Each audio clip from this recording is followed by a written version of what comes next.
शान्ताकारं भुजगशयनं पद्मनाभं सुरेशं विश्वधारं गगनसदृशं मेघवर्णं शुभांगं लक्ष्मीकान्तं कमलनयनं योगिर्विध्याने निगम्यं वन्दे विष्णु भवभयहरणं सर्वलोकैकनाथं वन्दे विष्णु भवभयहरणं सर्वलोकैकनाथं। हरे कृष्णा। आप सभी को षटतिला एकादशी की हार्दिक शुभकामनाएं। आज आप सभी श्रवण करेंगे षटतिला एकादशी व्रत की कथा। एक समय दालभ ऋषि ने पुलस्त्य ऋषि से पूछा कि महाराज, पृथ्वी लोक में मनुष्य, ब्रह्मा इत्यादि महान पाप करते हैं, पराये धन की चोरी तथा दूसरे की उन्नति देखकर ईर्ष्या करते हैं, साथ ही अनेक प्रकार के विवशनाओं में फंसे रहते हैं, फिर भी उनको नरक प्राप्त नहीं होता। इसका कारण क्या है? वे ना जाने कौन सा दान पुण्य करते हैं जिससे उनके पाप नष्ट हो जाते हैं। यह सब कृपा पूर्वक आप कहिए। पुलस्त्य मुनि कहने लगे कि हे महाभाग, आपने मुझसे अत्यंत गंभीर प्रश्न किया। इससे संसार के जीवों का अत्यंत भला होगा। इस भेद को ब्रह्मा, विष्णु, रुद्र तथा इंद्र आदि भी नहीं जानते, परंतु मैं आपको यह गुप्त तत्व अवश्य बताऊंगा। उन्होंने कहा कि माघ मास में लगते ही मनुष्य को स्नान आदि करके शुद्ध रहना चाहिए। इंद्रियों को वश में करके काम, क्रोध, लोभ, मोह, अहंकार, ईर्ष्या तथा द्वेष आदि का त्याग कर भगवान का स्मरण करना चाहिए। पुष्य नक्षत्र में गोबर, कपास, तिल मिलाकर उनके कंडे बनाना चाहिए। उन कंडों से 108 बार हवन करना चाहिए। इस दिन मूल नक्षत्र हो तो एकादशी तिथि हो तो अच्छे पुण्य देने वाले नियमों को ग्रहण करें। स्नान आदि से निवृत्त क्रिया से निवृत्त होकर सब देवताओं के देव श्री हरि भगवान का पूजन करें और एकादशी व्रत धारण करें। रात्रि को जागरण करना चाहिए। उसके दूसरे दिन धूप, दीप, नैवेद्य आदि से भगवान का पूजन करके खिचड़ी का भोग लगाएं। तत्पश्चात पेठा, नारियल, सीताफल या सुपारी का अर्घ्य देकर स्तुति करनी चाहिए। हे भगवान, आप दीनों को शरण देने वाले हैं, इस संसार सागर में फंसे हुए का उद्धार करने वाले हैं। हे पुंडरीकाक्ष, हे विश्वभावन, हे सुब्रह्मण्य, हे पूर्वज, हे जगतपते, आप लक्ष्मी जी सहित इस तुक्ष अर्घ को ग्रहण करें। इसके पश्चात जल से भरा हुआ कुंभ यानी घड़ा ब्राह्मण को दान करें तथा ब्राह्मण को श्याम गौ और तिल पात्र देना भी उत्तम है। तिल स्नान और भोजन दोनों ही श्रेष्ठ हैं। इस प्रकार जो मनुष्य जितने तिलों का दान करता है उतने 1000 वर्ष स्वर्ग में वास करता है।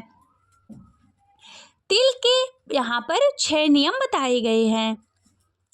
तिल से स्नान, तिल का उपटन, तिल का हवन, तिल का तर्पण, तिल का भोजन और तिल का दान, ये तिल के 6 प्रकार हैं।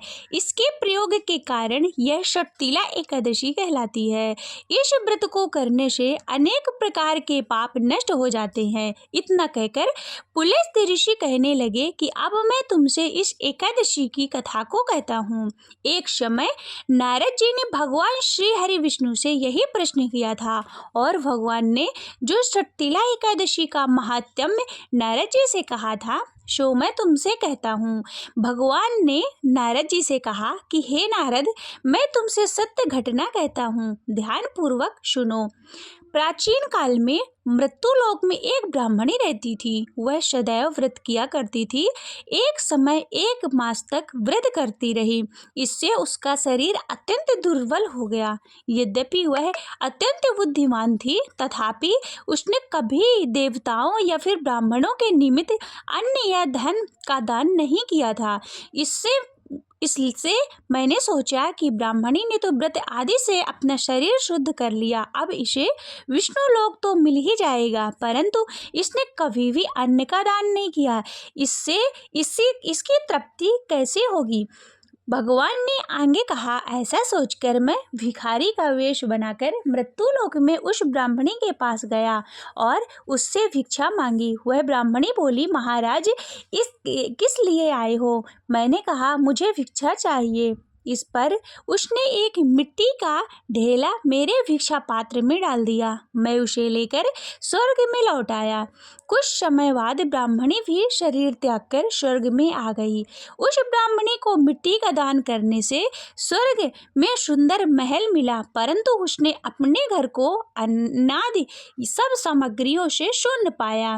घबराकर वह मेरे पास आई और कहने लगी कि भगवान, मैंने अनेक व्रत आदि से आपकी पूजा की, परंतु फिर भी मेरा घर अनादि सब वस्तुओं में शून्य है, इसका क्या कारण है? इस पर मैंने कहा कि पहले तुम अपने घर जाओ, देव स्त्रियां आएंगी तुम्हें देखने के लिए। पहले उनसे षटतिला एकादशी का पुण्य और विधि सुन लो, तब द्वार खोलना। मेरे ऐसे वचन को सुनकर वह अपने घर को गई। जब देव स्त्रियां आई और द्वार खोलने को कहा, तब वह ब्राह्मणी बोली, आप मुझे देखने आई हो तो षटतिला एकादशी का महात्म्य मुझसे कहो। उसमें से एक देव स्त्री कहने लगी कि मैं कहती हूँ। जब ब्राह्मणी ने षटतिला एकादशी का महात्म्य सुना, तब द्वार को खोल दिया। देवांगनाओं ने उसको देखा कि ना तो वह गंधर्वी और ना ही असुरी है, वह पहले जैसे मनुष्य है। उस ब्राह्मणी ने उनके कथनानुसार षटतिला एकादशी का व्रत किया। इस प्रभाव से वह सुंदर और रूपवती हो गई तथा उसका घर अनादि समस्त सामग्रियों से युक्त हो गया। अतः मनुष्य को मूर्खता त्याग कर षटतिला एकादशी का व्रत और लोभ न करके तिलादि का दान करना चाहिए। इससे दुर्भाग्य, दरिद्रता तथा अनेक प्रकार के कष्ट दूर होकर मोक्ष की प्राप्ति होती है। संत भक्त सहजन मनि रंजन धनुजय सुर दुष्टन दल गंजन सुख उपजाए कष्ट सब भंजन दोष मिटाए करत जन सज्जन पाप काट भव सिंधु उतारण कष्ट नाश कर भक्ति उबारण करत अनेक रूप प्रभु धारण केवल आप भक्ति के कारण धरणी धेनु वन तुम ही पुकारा तब तुम रूप कराम का धारा भारी उतारे असुर दल मारा रावण आदि की को संहारा आप बारह रूप बनाया हरिणाक्ष को मार गिराया धर्मत्स्य धन सिंधु बनाया 14 रत्नन को निकलाया अग्नि लखर असुर द्वंद्व मचाया रूप मोहिनिया पे दिखाया देवन को अमृत पान कराया सुरन को छवि से वहलाया कूर में रूप धर सिंधु मजाया मंद्रांचल गिरी तुरत उठाया शंकर का तुम्हें फन छुड़ाया भस्मासुर को रूप दिखाया वेदन को जब असुर डुबाया कर प्रबंधे उन्हें ढूंढवाया मोहित बन कर खल ही नचाया उसही कर से भस्म कराया असुर जलंधर यति बलदाई शंकर से उनकी ने लड़ाई हार पार शिव शकल बनाए किन सती से छल खल जाए सुमिरन कीन तुम्हें शिवरानी बतलाई शब विपत कहानी तब तुम बने मुनीश्वर ज्ञानी वृंदा की शब सुरति उलानी देखत दीन धनुज शैतानी वृंदाए तुम्हें लपटानी जो इस परश धर्म क्षति ज्ञानी हनाय सुर उन शिव शैतानी तुमने ध्रुव प्रहलाद उबारे हिरणाक्ष कुश को आदि खल मारे। गणिका और अजामिन तारे बहुत भक्त भव सिंधु उतारे। हरहि सकल संतापे हमारे कृपा करहूँ हरि सिरजनहारे। देखूँ मैं निज दर्श तुम्हारे दीन बंधु भक्तन हितकारी। चैते आप का सेवक दर्शन करहूँ दया अपनी मधुसूदन।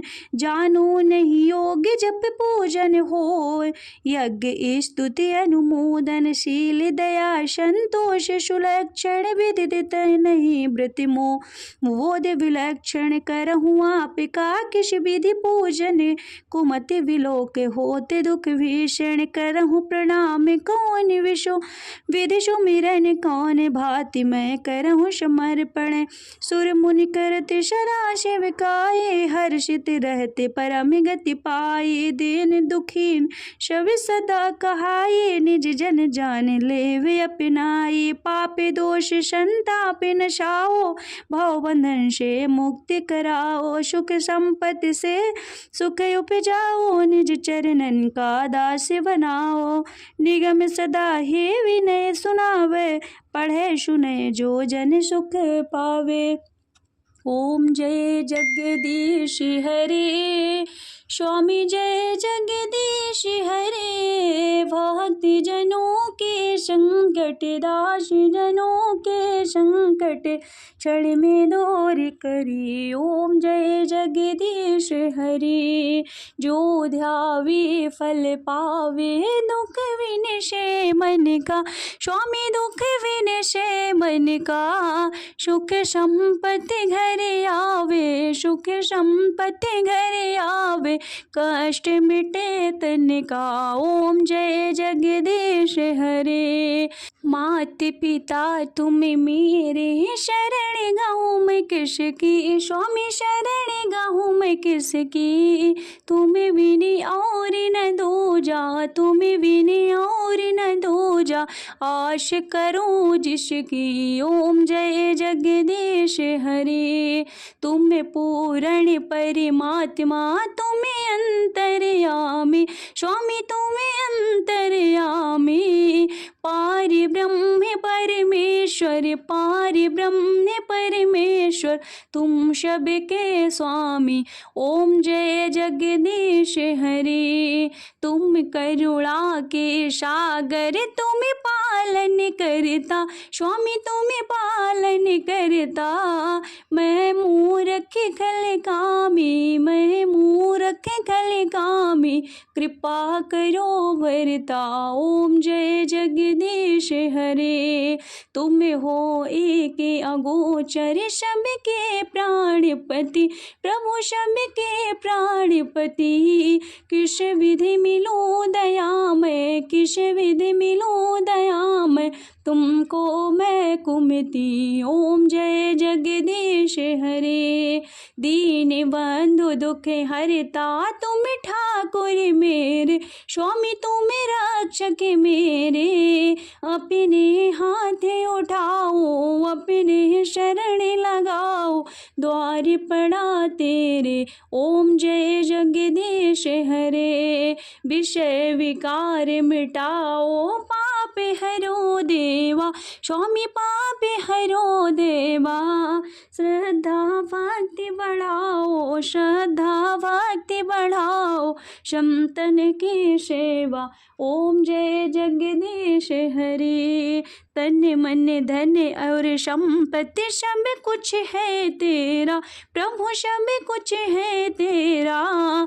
तेरा तुझको अर्पण तेरा तुझको अर्पण क्या लागे मेरा। ओम जय जगदीश हरे। जगदीश्वर जी की आरती जो कोई नर गावे। प्रभु जो कोई नर गावे कहते शिवानंद स्वामी। भजते हरि हर स्वामी मनवांछित फल पावे। ओम जय जगदीश हरे। ओम जय जगदीश हरे स्वामी जय जगदीश हरे। भक्ति जनों के संकट दास जनों के संकट क्षण में दूर करे। ओम जय जगदीश हरे। ओम जय जगदीश हरे। बोलिए भगवान विष्णु की जय।